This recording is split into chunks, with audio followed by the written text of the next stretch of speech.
Coucou tout le monde, bienvenue sur Viens chez moi, écoute et prête l'oreille, je suis Vaya Prière et je suis très heureuse de vous retrouver encore cette semaine dans notre étude de Viens chez moi du livre de Mormon, où nous découvrons cette semaine les chapitres 11 à 15 dans le livre de 1 Néphi. Nous allons continuer notre analyse de cette merveilleuse vision que nous avons vue profondément, je dirais, dans nos vidéos de la semaine dernière, dans notre étude de la semaine dernière, et nous allons continuer d'analyser cette vision dans une autre perspective, c'est-à-dire celle de Néphi. Lorsque Dieu a une œuvre monumentale à faire accomplir à son prophète, il lui donne souvent une vision tout aussi monumentale. Moïse, Jean, Léhi et Joseph Smith ont tous eu des visions de ce genre, des visions qui leur ont fait comprendre à quel point l'œuvre de Dieu peut être grandiose et impressionnante. Néphi aussi a eu une vision marquante de ce genre. Il a vu le ministère du Sauveur, il a vu l'avenir de la postérité de Léhi dans la terre promise et la destinée de l'œuvre de Dieu dans les derniers jours. Après cette vision, il était mieux préparé pour accomplir l'œuvre qui l'attendait. Le fait de lire l'histoire de cette vision, j'espère, vous aidera également à vous préparer, car Dieu a aussi une œuvre à vous faire accomplir dans son royaume. Nous faisons tous partie des saints de l'Église de l'agneau que Néphi a vus et qui étaient dispersés sur toute la surface de la terre. Et ils étaient armés de justice et du pouvoir de Dieu dans une grande gloire. Alors, les chapitres 11 à 14 dans 1 Néphi sont une belle leçon d'histoire. Dans une vision spectaculaire, l'Esprit va révéler à Néphi ainsi qu'à chacun d'entre nous les éléments clés de l'histoire spirituelle de certains des principaux groupes de l'humanité. Il va se concentrer spécifiquement sur les Juifs, la civilisation lamanite et néphite et les gentils. Rappelez-vous comment la page de titre nous dit que le livre a été écrit pour ces trois groupes. J'aimerais vous inviter à sortir un stylo ou un crayon et à écrire au-dessus de chaque chapitre de notre étude les étiquettes suivantes. Dans le chapitre 11, on nous parle de l'histoire juive. Dans le chapitre 12, l'histoire des Lamanites et des Néphites. Dans le chapitre 13, l'histoire des gentils, l'histoire, je dirais, américaine. Et dans le chapitre 14, on va l'intituler l'histoire du monde, l'histoire mondiale. Je me rends compte que pour Néphi, ce n'est pas nécessairement de l'histoire, mais l'avenir. Mais rappelez-vous que le livre de Mormon a été écrit pour notre époque et pour nous, lecteurs modernes. De nombreux événements spirituels importants nous sont montrés du passé. Alors, voyons en premier le premier chapitre de notre étude, le chapitre 11. Il y a un mot dans 1 Néphi 11 sur lequel je souhaiterais vraiment que nous nous concentrions et comprenions. Et ce mot est la condescendance de Dieu. Ce sera un mot-clé pour comprendre 1 Néphi chapitre 11. Et le mot apparaît deux fois dans le chapitre. La première fois au verset 16 et au verset 26. Mais regardons cela au verset 16. Il me dit, en parlant de l'ange, connais-tu la condescendance de Dieu? Maintenant, cela va être la grande question pour vous et moi. Connaissons-nous et comprenons-nous la condescendance de Dieu? Dieu ici fait bien sûr référence à notre Sauveur Jésus-Christ. Nous devons d'abord comprendre ce que ce mot signifie. Ce n'est pas un mot que l'on utilise très souvent, n'est-ce pas? Mais apparemment, la vie de Jésus-Christ est un exemple de condescendance. Pas d'un point de vue négatif. Qu'est-ce que la condescendance? Le dictionnaire le définit comme une descente volontaire de son rang ou de sa dignité dans les relations avec un inférieur. 1 Néphi chapitre 11 va nous aider à comprendre et à apprécier la condescendance du Christ. Alors, dans notre chapitre 11, pour un peu de contexte, le chapitre commence avec Néphi qui exprime son désir de voir tout ce que son père a vu. Et il dit au verset 1 du chapitre 11, « Car il arriva après que j'eus désiré connaître les choses que mon père avait vues, et croyant que le Seigneur était capable de me les faire connaître, que tandis que j'étais assis à méditer dans mon cœur, je fus ravi dans l'esprit du Seigneur, oui, sur une montagne extrêmement haute que je n'avais encore jamais vue et sur laquelle je n'avais encore jamais mis le pied. Et l'Esprit me dit, verset 2, « Voici, que désires-tu » Et je lui dis, « Je désire voir les choses que mon Père a vues. » Chers frères et sœurs, réfléchissons un moment à cette question. Que désires-tu? Vaya, que désires-tu? Voilà un bel exercice à faire. Nous poser un moment et réfléchir à notre réponse à cette question. D'une certaine manière, cette question nous donne la permission non seulement d'exprimer nos sentiments, mais aussi de savoir, et ça je tiens à le préciser, savoir que Dieu s'intéresse à ce que nous voulons. Cette question nous donne la permission de rêver, d'espérer et de lui demander des choses. Cette expérience nous montre l'intérêt que Dieu porte pour chacun d'entre nous et qu'il souhaite que l'on rêve, que l'on espère et que l'on désire des choses. Il s'intéresse à chacun d'eux. Est-ce que nous désirons le plus ou à ce dont nous pouvons avoir peur? L'Esprit accède à la demande de Néphi et ça c'est génial. Non seulement Dieu montre à Néphi tout ce que son père a vu, mais bien plus encore. Néphi demande simplement à voir le rêve de l'arbre de vie, mais Dieu va lui donner toute l'histoire spirituelle de la terre jusqu'à la seconde venue. Il y a peut-être une profonde vérité ici, chers frères et sœurs. Lorsque nous recherchons diligemment la vérité auprès de Dieu, il nous donne souvent plus que ce que nous demandons. Dieu est rempli d'amour et partage sa vérité, surtout si nous avons un grand désir de la comprendre. Le premier symbole sur lequel l'Esprit va se concentrer est bien sûr l'arbre de vie lui-même. Ainsi, dans les versets 8 à 11, il va montrer l'arbre à Néphi, puis il lui demande ce qu'il veut savoir à son sujet. Et la réponse de Néphi, quelle en est l'interprétation?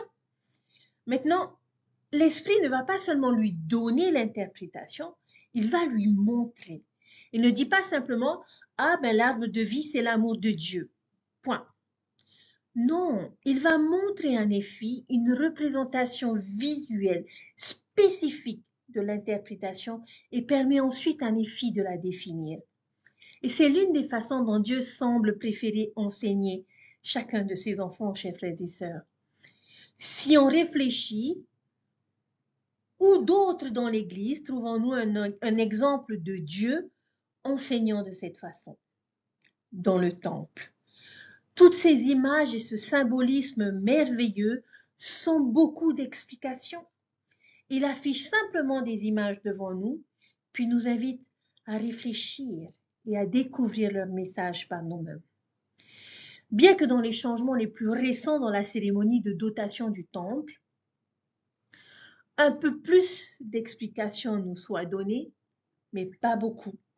Chers frères et sœurs, il y a encore beaucoup de choses à méditer et à apprendre par l'Esprit lorsque nous allons au temple. Revenons donc à Néphi et à cette idée de condescendance. Pour l'aider à comprendre l'interprétation de l'arbre, l'ange va lui montrer différentes scènes de la vie du Sauveur et il va souligner comment est-ce qu'elles illustrent la condescendance de notre Sauveur Jésus-Christ. On va essayer de décortiquer ce chapitre 11 et voir comment chaque scène est un exemple de la condescendance du Christ ou sa volonté de descendre de sa position haute à une position basse. Alors, Prenons nos Écritures. Les versets 12 à 20 du chapitre 11. Quelle est la première scène montrée à Néphi pour illustrer la condescendance du Christ? Il a montré la naissance du Sauveur. Néphi voit donc Marie donner naissance à notre Sauveur Jésus-Christ. Et comment la naissance du Christ a-t-elle montré sa condescendance, chers frères et sœurs? Comment est-il né? Il n'est pas né roi, mais charpentier. Il n'est pas né dans un palais, mais dans une étable. Il n'est pas né dans une grande capitale, mais à Bethléem. Il n'était pas riche, mais pauvre. Il est né dans les circonstances les plus humbles. Voilà la condescendance. Il a quitté son trône éternel de gloire pour devenir mortel comme nous. Il a daigné depuis sa position de plus haute autorité se placer sur un même pied d'égalité avec nous, simple mortel. Il était un membre de la divinité, le premier-né de nos parents célestes, et pourtant, il est venu sur terre et est descendu au-dessous de toutes choses. Le verset 27 nous dit ceci. « Et je regardai et vis le Rédempteur du monde dont mon Père a parlé. Et je vis aussi le prophète qui allait préparer le chemin devant lui. Et l'agneau de Dieu s'avança et fut baptisé par lui. Et lorsqu'il eut été baptisé, je vis les cieux s'ouvrir et le Saint-Esprit descendre du ciel et se reposer sur lui sous la forme d'une colombe. » Le baptême du Christ. Comment le baptême du Christ montre-t-il de la condescendance? Jésus était parfait. Il n'avait pas besoin qu'aucun de ses péchés soit effacé. Et pourtant, il s'est humilié devant la volonté de son Père et il s'est fait baptiser. Néphi fera valoir ce point plus tard dans 2 Néphi chapitre 31. Mais notre Sauveur Jésus-Christ montre à son Père qu'il était disposé à obéir à tous ses commandements afin d'accomplir toute justice. Verset 28. Et je vis qu'il allait exercer son ministère auprès du peuple avec puissance et une grande gloire.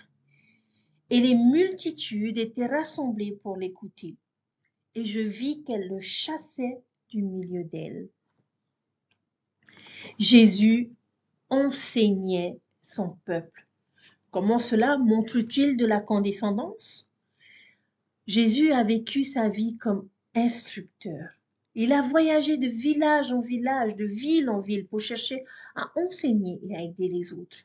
Il a vécu une maigre existence. Et à quel genre de personnes passait-il la majeure partie de son temps enseigné? Les pauvres, les soi-disant pécheurs, les exclus, les malades et les affligés. Pour un poste et un pouvoir aussi élevés, il passait la plupart de son temps dans des circonstances et en compagnie peu glorieuse. On continue, verset 29. Et je vis aussi 12 autres hommes le suivre. Et il arriva qu'ils furent ravis dans l'esprit devant ma face, et je ne les vis plus. Jésus a appelé 12 apôtres. Et comment cela montre-t-il de la condescendance? Il aurait pu faire ce travail seul.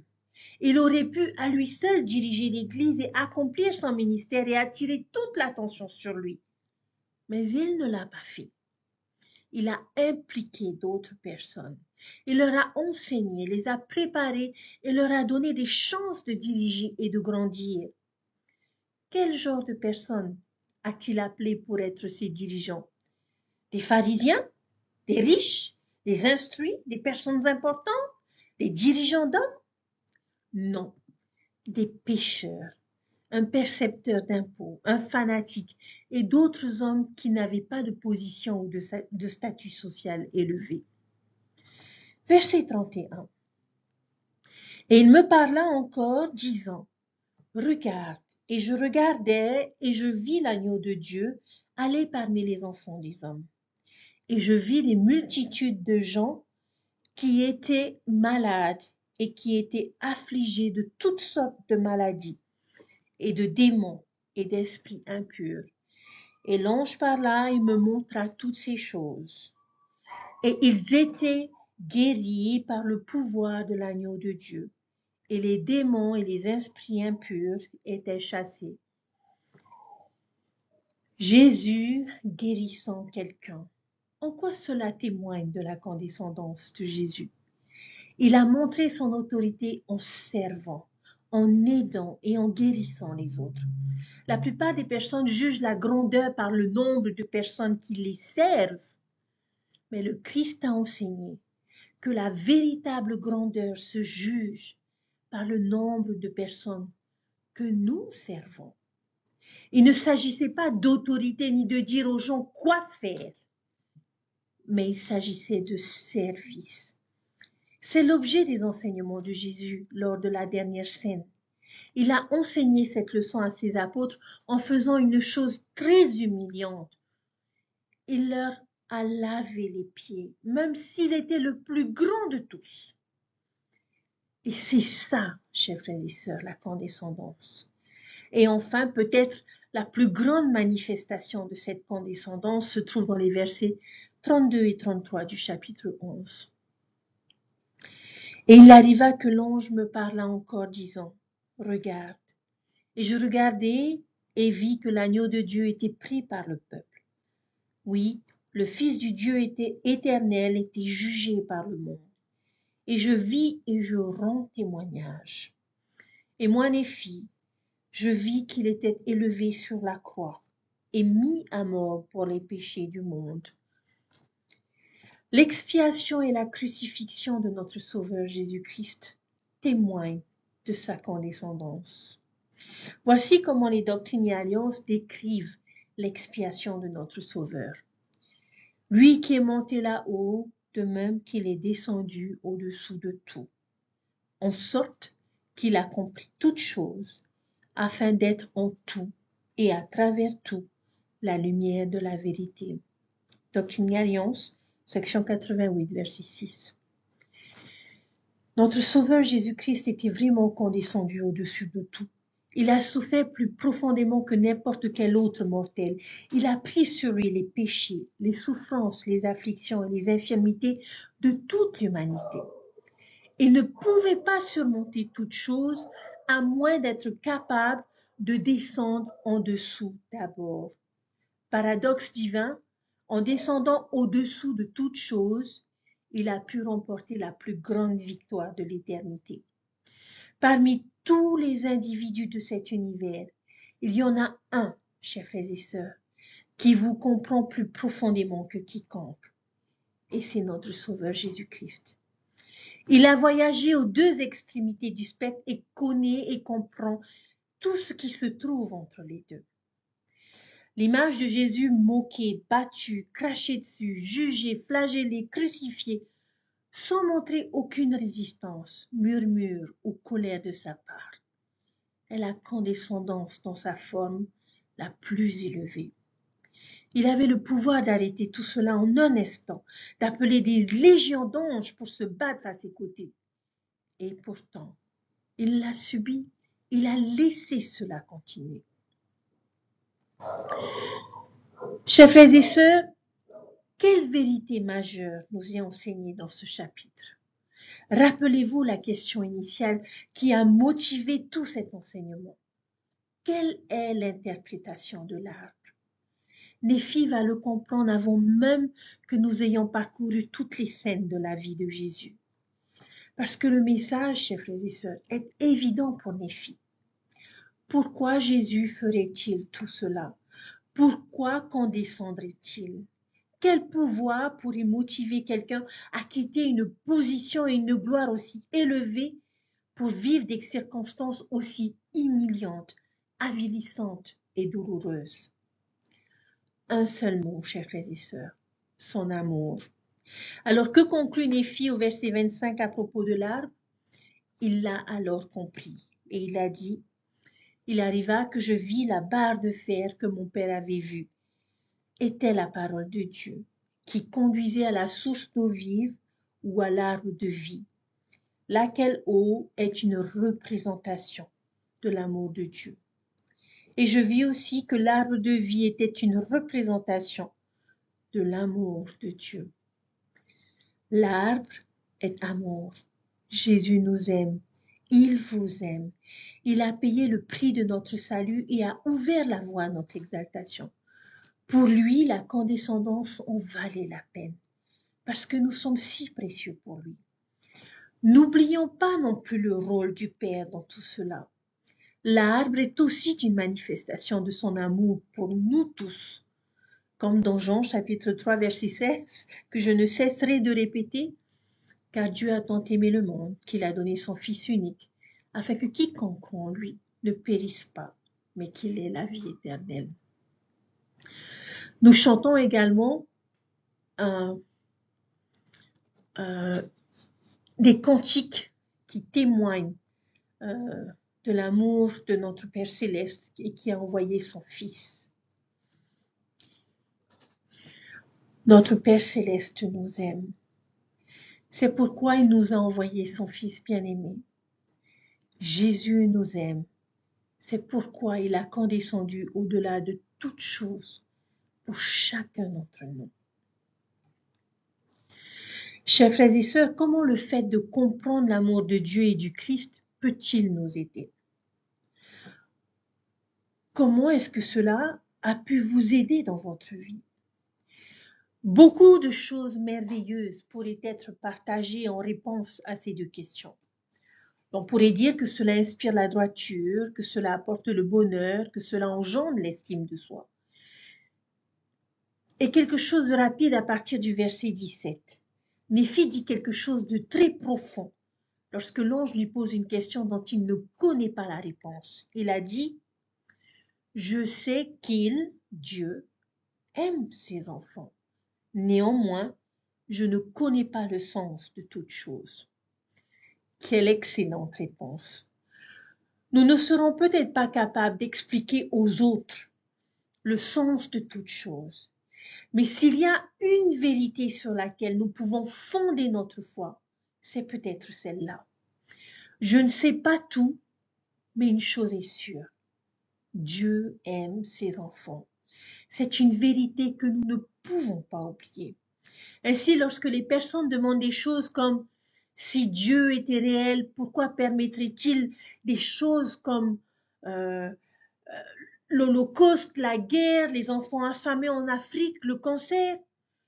Ou bien ils nous demanderaient pourquoi Dieu aurait-il ordonné aux premiers membres de l'Église de vivre la loi de la polygamie alors qu'ils savaient à quel point cela serait difficile pour l'Église? Ou pourquoi la Mère Céleste n'est-elle pas mentionnée plus souvent dans les Écritures? À cette question et à toutes les autres questions difficiles, je pense que la réponse de Néphi est puissante. Je ne dis pas que c'est la seule réponse à ces questions, mais c'est une bonne réponse, surtout pour quelqu'un qui n'a peut-être pas une compréhension étendue, profonde et complète de certaines des facettes les plus complexes de l'Évangile. Parfois, tout ce que nous avons besoin de dire, c'est « Vous savez, je ne comprends pas tout, je n'ai pas de réponse à tout, mais il y a une chose que je sais. Dieu aime ses enfants. Et si vous savez vraiment cela, cela vous aidera vraiment de commencer à partir de ce point. Si jamais nous commençons à douter de l'amour de Dieu pour nous ou pour tous ses enfants, chers frères et sœurs, l'adversaire aura gagné un grand avantage. Sur ce, j'aimerais rendre un témoignage personnel de l'amour de notre Père céleste et de Jésus pour chacun d'entre nous. Il nous aime, vous et moi. Sinon, pourquoi Jésus serait-il si profondément condescendant? Pourquoi Dieu enverrait-il et permettrait-il à son Fils bien-aimé de condescendre si profondément? C'est à cause de leur amour. C'est l'arbre de vie. J'invite et nous encourage tous à nous régaler de cet arbre, à profiter de ses fruits et à ne jamais le quitter. Il se produira encore des événements qui nous laisseront perplexes, mais comme Néphi, nous pouvons toujours savoir que Dieu nous aime. Et ce fait fondamental peut être une source de félicité et peut nous soutenir dans beaucoup d'épreuves. Comment pouvons-nous savoir que Dieu est attentif à nous et nous aime? Il nous le dit par les Écritures. Nous pouvons aussi le savoir en comptant honnêtement les bénédictions et les manifestations de sa grâce dans notre vie. Par-dessus tout, il nous le dit par le murmure doux et léger de l'esprit. Bien entendu, nous ne pouvons pas comprendre complètement tout cela dès maintenant. Bien entendu, nous ne pouvons pas connaître la signification de toute chose dès maintenant. Mais nous pouvons savoir dès maintenant que Dieu nous connaît et aime chacun d'entre nous. Alors, mes chers frères et sœurs, qu'est-ce qui nous empêche de le connaître et de l'aimer davantage? Notre réticence à abandonner tous nos péchés, pensant qu'un acompte suffira? Ou de même notre réticence à laisser notre volonté être absorbée par la sienne, le fait de nous dire plutôt qu'il suffit simplement de reconnaître sa volonté? Je suis certaine que chacun d'entre vous s'est senti à un moment ou un autre entouré des bras de notre Sauveur Jésus-Christ. Mais si vous êtes comme moi, il y a des moments où nous avons peur, où la tension et les occupations de la vie semblent nous submerger, où nous nous sentons éloignés de l'esprit. Nous nous sentons peut-être même abandonnés. Chaque fois que j'ai ces sentiments, le meilleur antidote est le souvenir des moments où la paix du Christ est venue me fortifier. Alors aujourd'hui, je vous invite à vous souvenir avec moi de ce qu'est ressentir l'amour du Seigneur et de sentir ses bras autour de nous. Si nous invitons le Sauveur dans notre vie, le Saint-Esprit nous témoignera de l'amour que le Père et son Fils, notre Sauveur, ont pour chacun de nous. Cependant, ressentir son amour ne dépend pas seulement de notre désir, mais aussi de nos actes. Et nous savons ce que nous devons faire. Comme les filles, comme les filles, prier sincèrement et humblement pour quelque chose de précis, puis écouter calmement les réponses du Seigneur. Étudier régulièrement les Écritures et méditer sur ce que nous avons lu. Et finalement être disposé à faire une introspection et à faire confiance à la promesse du Seigneur qu'il rendra forte pour nous les choses qui sont faibles. Chers frères et sœurs, lorsque nous étudions et méditons, nous avons droit au murmure de l'esprit. Et en devenant de plus en plus attentifs à ces murmures, nous prenons conscience chaque jour de l'action du Seigneur dans notre vie. Et nous le trouverons, comme a dit Neal Maxwell, dans les détails de notre vie. Et alors, nous pourrons ressentir sa paix et nous rendre compte que nous sommes véritablement enserrés dans les bras de leur amour. Ma prière est que nous nous souvenions chacun des moments où le Seigneur nous a donné sa paix et nous a entourés de son amour. Et tout aussi important, puissions-nous, si nous n'avons pas ressenti cet amour depuis un certain temps, le rechercher et le ressentir dans les tâches ordinaires de notre vie. Si nous le faisons au fil des jours, des mois et des années, le souvenir de ces interventions du Seigneur deviendra d'agréables cadeaux à ouvrir une deuxième fois ou de nombreuses fois pour qu'il nous soutienne lorsque la vie est difficile.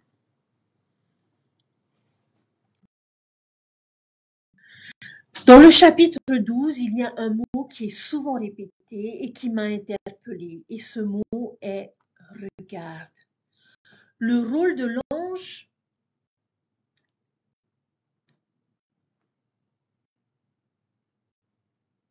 c'est comme cette intervention divine qui peut intervenir dans notre routine et dire « regarde ». Chers frères et sœurs, nous devons rechercher ces moments dans notre journée où Dieu va nous interrompre et nous inviter à réfléchir. Regarde signifie qu'il y a quelque chose qui est présent, qui existe dans notre vie. Le chapitre 12 est différent parce que c'est une invitation à découvrir ce que signifie vivre dans l'obscurité. Au verset 2, on nous dit se livrer bataille. On parle de guerre, de massacre. Au verset 3, on nous parle de querelle. Au verset 4, on trouve les verbes trembler, tomber, s'effondrer. Au verset 17, on nous parle des yeux aveuglés, d'un cœur endurci. Et au verset 22, on nous parle de dégénérer dans l'incrédulité. Chers frères et sœurs, tous ces mots et ces expressions sont la signification de vivre au milieu de l'obscurité, dans le brouillard de ténèbres. Le brouillard de ténèbres et les tentations sont tous les deux liés pour détruire toute relation entre les personnes et Dieu et entre les personnes et leurs prochains. C'est le but de l'adversaire. Mais le Sauveur peut intervenir dans la vie de chacun à travers des personnes qui sont disposées à exercer leur ministère et à les élever. Nephi a cette vision de plusieurs générations témoignant de la présence de Dieu sur le long terme, tout au long de l'histoire, que nous allons découvrir dans notre prochaine vidéo. Il y a toujours un moyen pour sortir du spacieux édifice, pour sortir de la rivière souillée ou du brouillard de ténèbres. Regarde ce que les choses pourraient être et ne reste pas dans ce brouillard ou cet édifice. Nous avons besoin de passer du temps dans l'amour de Dieu et de nous en souvenir. Nous ne sommes pas obligés, chers frères et sœurs, de rester là où nous sommes. Dieu est disposé à nous aider. Et pour cela, nous devons nous souvenir de son amour pour chacun d'entre nous. Dans notre vie, cette dernière est souvent remplie de questions, de soucis, de pressions et d'occasions. Et nous pouvons ressentir l'amour de notre Sauveur pour chacun de nous, individuellement et en tant que ses enfants de l'Alliance, et tirer profit de ses enseignements et de ses lois. Ce sont des ressources qui sont disponibles tous les jours et sur lesquelles nous pouvons compter pour être une lumière qui brille, qui illumine nos yeux et qui vivifie notre âme et notre intelligence. Si nous recherchons les bénédictions de l'Esprit dans notre vie, nous serons capables de voir, comme l'ange a invité Nephi à le faire, regarde. À travers nos efforts rigoureux pour regarder vers notre Sauveur Jésus-Christ et le rechercher dans chacune de nos pensées et actions, nos yeux peuvent s'ouvrir et notre intelligence être vivifiée, de sorte que nous serons capables de reconnaître l'amour de Dieu et de notre Sauveur.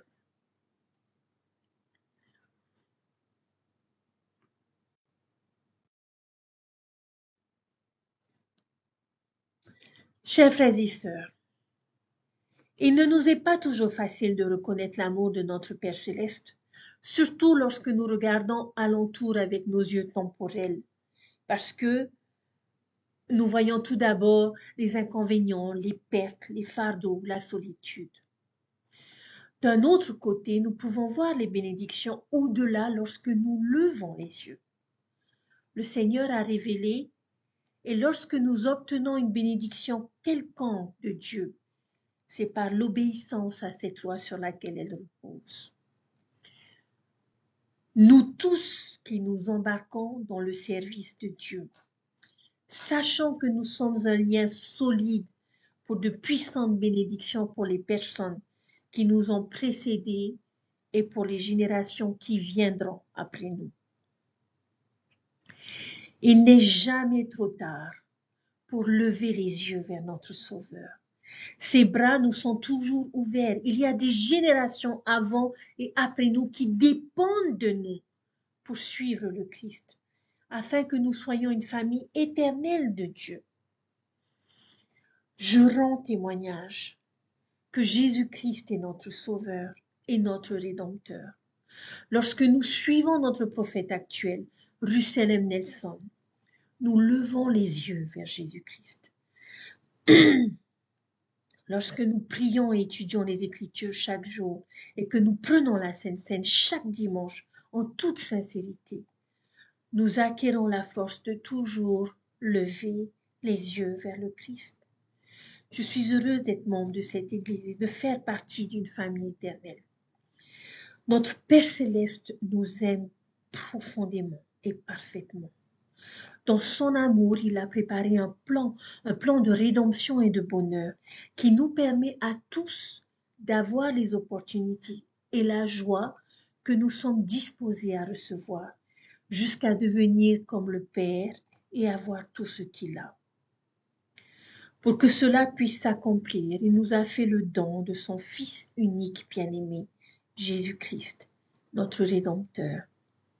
Car Dieu a tant aimé le monde qu'il a donné son Fils unique afin que quiconque croit en lui ne périsse point, mais qu'il ait la vie éternelle. C'est l'amour pur d'un Père qu'il répand universellement sur tous et que chacun peut pourtant ressentir personnellement. Comme son Père, Jésus-Christ a ce même amour parfait. Lorsque notre Père a élaboré son grand plan du bonheur, il a demandé que quelqu'un soit notre sauveur afin de nous racheter. C'était une partie essentielle de ce plan. Notre Sauveur Jésus-Christ s'est présenté et a dit « Me voici, envoie-moi ». Le Sauveur ne fait rien qui ne soit pour le profit du monde, parce qu'il aime le monde au point de donner sa propre vie afin d'attirer tous les hommes à lui. C'est pourquoi il ne commande à personne de ne pas prendre part à son salut.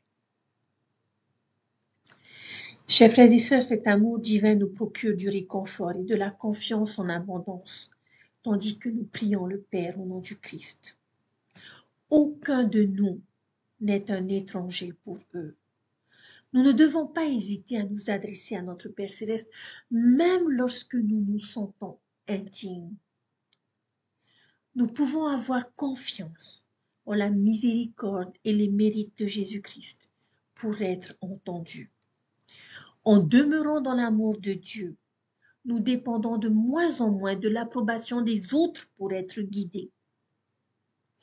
Russell M. Nelson, notre prophète, a déclaré lors d'une conférence générale, il a dit « Il n'y a jamais eu de période de l'histoire du monde où la connaissance de notre Sauveur est plus vitale, personnellement et nécessaire pour chaque âme humaine. La doctrine pure du Christ est puissante. Elle change la vie de chaque personne qui la comprend et cherche à la mettre en pratique dans sa vie. » Fin de citation. Puissions-nous tous mettre en pratique cette doctrine sacrée dans notre vie personnelle. Puissions-nous nous souvenir de la condescendance de Dieu pour chacun de nous et prendre le temps de regarder ce que Dieu veut que nous voyions, de manière à devenir ce que Dieu veut que nous devenions. Il vit et il nous aime. Jésus-Christ vit et il nous aime. N'en doutez pas, quelles que soient les difficultés que vous rencontrerez dans votre vie, souvenez-vous de la condescendance de Dieu. Souvenez-vous de leur amour pour vous.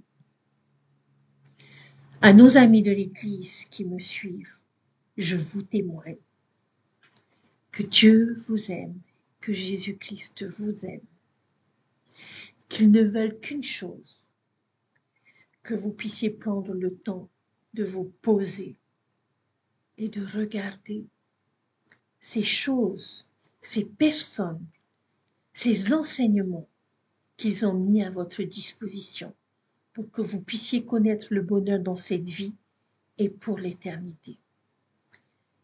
Alors, regardez et voyez l'amour divin de Dieu et de Jésus-Christ pour vous. J'en témoigne avec toute la force de mon âme, au nom de Jésus-Christ. Amen. Chers frères et sœurs, c'est avec cette pensée de l'amour infini de Dieu et de Jésus-Christ que je vous laisse cette semaine. Et puisse ce souvenir et cette pensée vous fortifier tout au long de la semaine, quelles que soient vos circonstances et quelles que soient vos épreuves. Rappelez-vous de ces moments précieux où vous avez ressenti leur amour, où vous avez ressenti leurs bras autour de vous. Et je vous assure que vous trouverez la force de surmonter vos circonstances et vos épreuves. Je vous souhaite une bonne semaine. Apprenez du Christ en lisant et en méditant vos Écritures et en étudiant Viens et suis-moi. Prenez soin de vous et je vous dis à très vite pour une nouvelle vidéo. Bye.